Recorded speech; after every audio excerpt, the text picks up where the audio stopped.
हमारा अगला सवाल क्या कर रहा है कि what is a hall effect, obtain the expression for hall coefficient and hall voltage.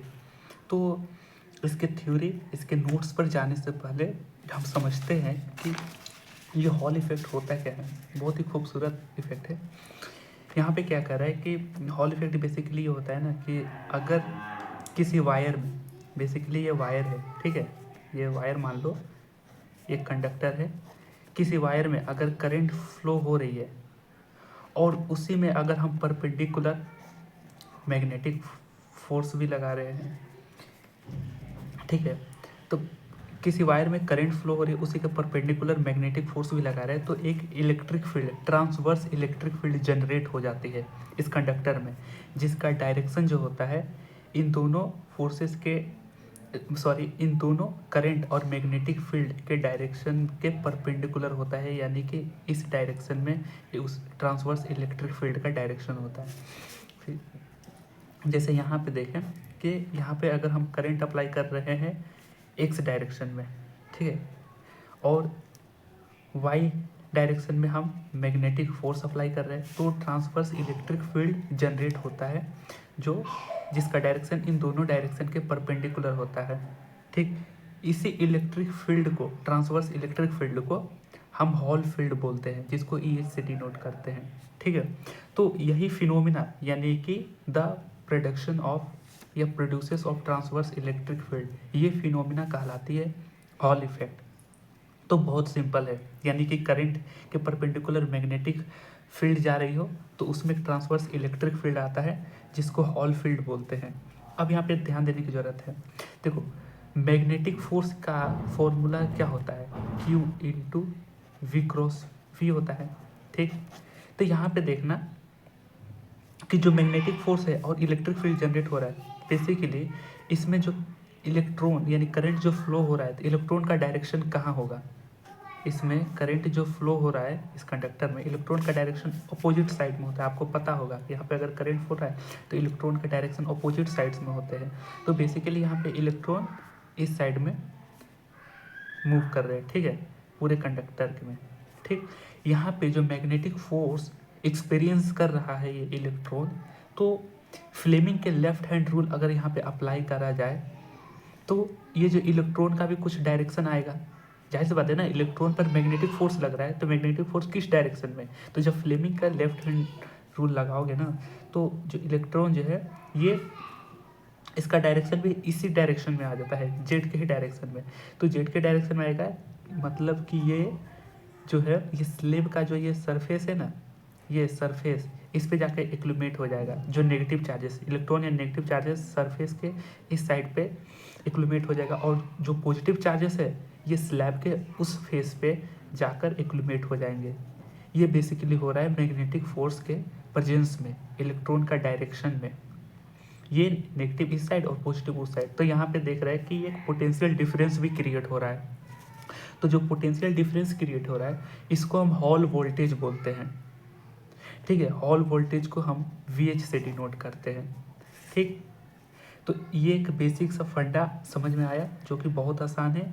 क्या है कि करंट जो है और मैग्नेटिक फोर्स जो है दोनों एक दूसरे के परपेंडिकुलर लग रहे हैं, तो परपेंडिकुलर एक ट्रांसवर्स इलेक्ट्रिक फील्ड जनरेट होती है, जिसको ट्रांसवर्स इलेक्ट्रिक फील्ड को हम हॉल फील्ड बोलते हैं। और मैग्नेटिक फोर्स जो लग रहा है तो इलेक्ट्रॉन का डायरेक्शन भी चेंज हो रहा है, तो इलेक्ट्रॉन के डायरेक्शन में बदलाव आने की वजह से यहाँ पे पोटेंशियल डिफरेंस क्रिएट हो जा रहा है, इसको हम हॉल वोल्टेज बोलते हैं। तो दो चीज़ें आई, एक हॉल फील्ड और हॉल वोल्टेज।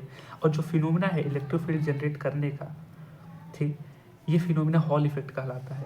तो ये समझ में आई होगी बात। चलो इस थ्योरी पे देखते हैं कि Hall effect is discovered by professor Hall in 1879 में, ठीक। It states that when the magnetic field applied perpendicular direction of the current, यानी मैग्नेटिक फील्ड और करंट परपेंडिकुलर, बिल्कुल सही, ऑन अ कंडक्टर, हाँ, then there is a transverse electric field produce, हाँ, electric field एक generate हो रहा है जिससे को ट्रांसवर्स इलेक्ट्रिक फील्ड प्रोड्यूस बोलते हैं, मतलब ट्रांसवर्स इलेक्ट्रिक फील्ड प्रोड्यूस हो रहा है। The direction of transverse electric field is perpendicular both magnetic field and current, इन दोनों के डायरेक्शन के भी परपेंडिकुलर होता है।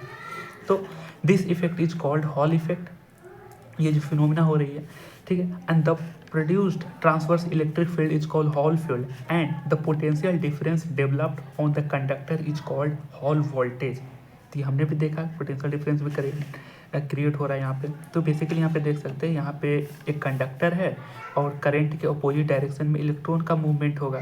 बिल्कुल सही। इस कंडक्टर का जो है W क्या है, विड्थ है, चौड़ाई है इसकी, और T थिकनेस है, ये भी ध्यान में रखना, ठीक। अब मैग्नेटिक फोर्स की वजह से इस इलेक्ट्रॉन का डायरेक्शन भी चेंज हो गया, ठीक। तो ये सारे नेगेटिव चार्जेस जो है फ्लेमिंग के लेफ्ट हैंड रूल जब लगाओगे, खैर उतना डिटेल में नहीं जाते, तो नेगेटिव चार्जेस यहाँ पे एक्यूमुलेट हो जा रहे हैं इस फेस पे, यानी ABCD फेस पे, ABCD, और जो पॉजिटिव चार्जेस है इसको अपोजिट फेस पे एक्यूमुलेट हो रहे हैं, तो पोटेंशियल डिफरेंस क्रिएट हो रहा है, उसको हॉल वोल्टेज बोलते हैं, ठीक। यहाँ पे देख सकते हैं हमने करंट को एक्स एक्सिस में अप्लाई करा है, मैग्नेटिक फील्ड्स वाई एक्सिस यानी ऊपर की डायरेक्शन में जा रही है, तो जो डायरेक्शन ऑफ हॉल फील्ड का है वो जेड एक्सिस के तरफ में जा रहा है। तो इसका थोड़ा सा कंस्ट्रक्शन देख लेते हैं। We have taken ABCD slab, बिल्कुल सही है। Applied current in positive x direction and magnetic field applied in positive y direction due to magnetic field, ठीक है। देयर इज अ, आगे की चीज़ देखते हैं, आगे का पार्ट, लॉरेंज फोर्स क्या होता है, Q into v cross v applies on electron. हाँ, ये भी बात करी हमने, due to this force all negative charges accumulates on the face ABCD, यहाँ पे ABCD पर हो जा रहा है, और all positive charges accumulates space A dash B dash C dash D dash and hence a potential difference created. This potential difference is called Hall voltage. ठीक, हाँ बिल्कुल सही। And T is thickness and W is the width of the slab. ये भी हमने बात करा, ठीक। The ratio of VH and width is called Hall field. ये एक फॉर्मूला ध्यान में रखना है कि हॉल फील्ड का मान क्या होगा, जो पोटेंशियल डिफरेंस क्रिएट हुई स्लैब में, यानी कि इसको बोलते हैं हॉल वोल्टेज। और जो स्लैब जो था, जो रेक्टेंगुलर स्लैब था कंडक्टर, उसके विड्थ के अपॉन में है रेशियो होती है, यानी कि हॉल वोल्टेज अपॉन विड्थ, ये हॉल फील्ड होता है। ये फॉर्मूला आप ध्यान में रखना, ठीक। इसको इक्वेशन 1 मान लेते हैं, ठीक। इसके डेरिवेशन पे चलते हैं, ये डेरिवेशन है, ठीक है। Here magnetic force due to magnetic force, magnetic force भी हमने देखा। मैग्नेटिक फोर्स का बेसिकली फॉर्मूला क्या होता है, यहाँ पे देखना, Q इंटू वी क्रॉस भी होता है। तो Q क्या है, चार्ज, E है, ठीक है। वी क्रॉस भी यहाँ पे देख रहे हो कि जो चार्ज का डायरेक्शन है वो अपोजिट में हो रहा है, तो ये बेसिकली जो है मैग्नेटिक फील्ड और इसके चार्ज के डायरेक्शन, इन दोनों का एंगल 90 डिग्री है। तो यहाँ पे साइन थीटा होता है, वी क्रॉस, मतलब सॉरी, देखो इस तरीके से यहाँ पे जो है देख सकते हैं कि जो मैग्नेटिक फोर्स है Q into v cross v है, तो यहाँ इसको हम तोड़ेंगे तो Q into v sine theta. अब देखो, जो चार्ज का डायरेक्शन है या वेलोसिटी है, ठीक है, ये वेलोसिटी है, और जो मैग्नेटिक फील्ड है, दोनों के बीच का एंगल 90 डिग्री ऑब्वियसली दिख रहा है, तो ये साइन 90 तो 1 हो जाएगा। अब देखो, इसको हम ड्रिफ्ट वेलोसिटी ले लेंगे, और ये मैग्नेटिक फील्ड जो है ये किस डायरेक्शन में जा रहा है, वाई डायरेक्शन में जा रहा है, और चार्ज के लिए तो E, तो फोर्स का मान कितना आ गया, मैग्नेटिक फोर्स का मान EVD/BY। तो यहाँ पे देख सकते हैं EVD/BY, इसको क्वेश्चन 2 मान लेना। अब क्या रहे, magnitude of force due to electric field, electric field की वजह से भी होता है। हमने तो 12th में पढ़े थे, इलेक्ट्रिक फील्ड क्या होता है, F/Q होता है, फोर्स अपॉन चार्ज होता है। तो बेसिकली ये हॉल फील्ड जो अंदर जनरेट हुई, उसका फोर्स क्या हो गया, Q इंटू E हो गया। तो बेसिकली टोटल क्या, Q का हम E से, यानी इलेक्ट्रॉन की बात की जा रही है यहाँ पे, तो E हो जाएगा, और ये हॉल फील्ड हो गया, ये भी सही। अब ये दोनों फोर्स को हम इक्वल करेंगे। देखो, इक्विलिब्रियम कंडीशन में ये दोनों फोर्स इक्वल हो सकते हैं। फोर्स, एक मैग्नेटिक फोर्स के थ्रू फोर्स और एक इलेक्ट्रिक फोर्स के, इलेक्ट्रिक फील्ड की वजह से फोर्स, तीन दोनों का हमने इक्वल करा, EVD/BY E into capital EH। हाँ, इस तरीके से यहाँ पे हमने ड्रिफ्ट वेलोसिटी, ये ध्यान में रखना, वो फॉर्मूला ध्यान में रखना, EH/BY, ये इसको इक्वेशन 4 मान लिए, ठीक। एक इलेक्ट्रिक करंट का आपको फॉर्मूला ध्यान में रखना होगा। इलेक्ट्रिक करंट का फॉर्मूला क्या होता है, I बराबर होता है NEAVD। ये हमने 12th क्लास में इलेक्ट्रिसिटी के चैप्टर में हमने पढ़े थे। तो I क्या है, इलेक्ट्रिक करंट, और ये पे N क्या है, कैरियर, चार्ज कैरियर होता है, ये इलेक्ट्रॉन है, ये क्रॉस सेक्शन होता है, ये ड्रिफ्ट वेलोसिटी होता है। तो ये फॉर्मूला यहाँ पे हम अप्लाई करेंगे NEAVD, ये याद रखना, ये फॉर्मूला ध्यान में होना चाहिए, ठीक है। ठीक है, अब करंट जो हमने एक्स डायरेक्शन में लगाया था, तो ये भी ठीक।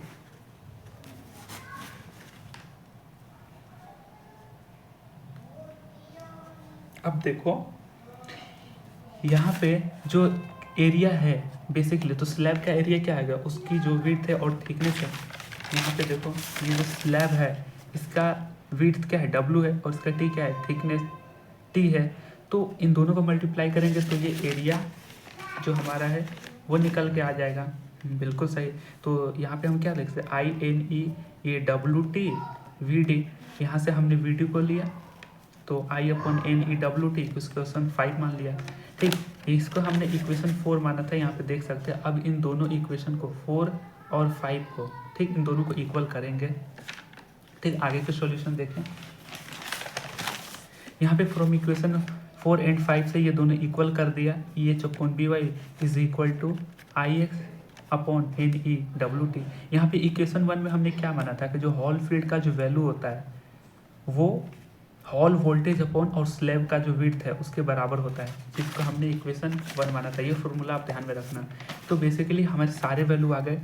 ये जो इक्वेशन आया इसमें EH का वैल्यू रख देंगे, EH का वैल्यू VH/W, तो ये VH/W हो गया, ठीक। ये VY था इसमें।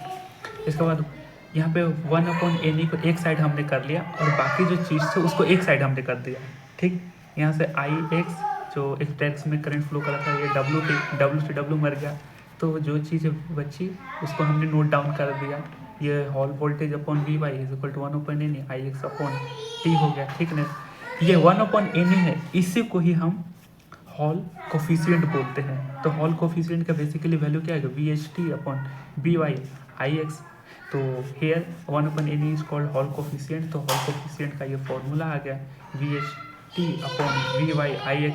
यहाँ पे क्या है, मैग्नेटिक फोर्स वाई डायरेक्शन में जा रहा है और इलेक्ट्रिक करंट एक्स डायरेक्शन में। तो अगर डायरेक्शन को छोड़े तो ये बेसिकली हमारे पास आ जाएगा, बिल्कुल सही। और हॉल वोल्टेज क्या है, बेसिकली ये वोल्टेज है हॉल वोल्टेज, इसी को एक जगह रख के सारे टर्म्स को उस साइड रख देंगे। तो इस तरीके से यहाँ पे आप हॉल वोल्टेज भी निकाल सकते हैं। तो हॉल कोफिशिएंट हॉल वोल्टेज का ये फॉर्मूला आ जाए। आई होप ये चीज़ें आपको समझ में आई होगी।